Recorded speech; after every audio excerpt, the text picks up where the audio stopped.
ইয়াৰ পিছত আপোনালোকৰ মনত আছে এনেকুৱা এটা ফেচবুক লাইভ অনুষ্ঠানতে মই কৈছিলোঁ যে চৰকাৰী কাৰ্যালয়সমূহত কাম কৰা তৃতীয় আৰু চতুৰ্থ বৰ্গৰ কৰ্মচাৰীসকলে পোৰ্টেলৰ জৰিয়তে মিউচুৱেল ট্ৰান্সফাৰ কৰাৰ সুবিধা লাভ কৰিব।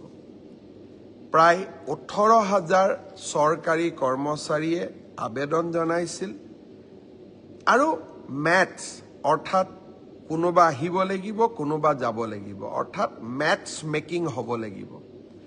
আমি প্ৰায় 8,000 প্ৰাৰ্থীক মেটছ মেকিং কৰিব পাৰিলোঁ অৰ্থাৎ অহা মানুহো আছে সেই স্থানলৈ যোৱা মানুহো আছে।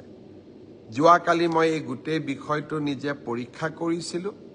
মই আপোনালোকক জনাব খুজিছোঁ যে জুন মাহৰ প্ৰথম সপ্তাহত আমি পোৰ্টেলৰ জৰিয়তে যিসকল যোগ্য হ'ল তেওঁলোকৰ ট্ৰান্সফাৰ অৰ্ডাৰসমূহ আমি মুকলি কৰি দিম।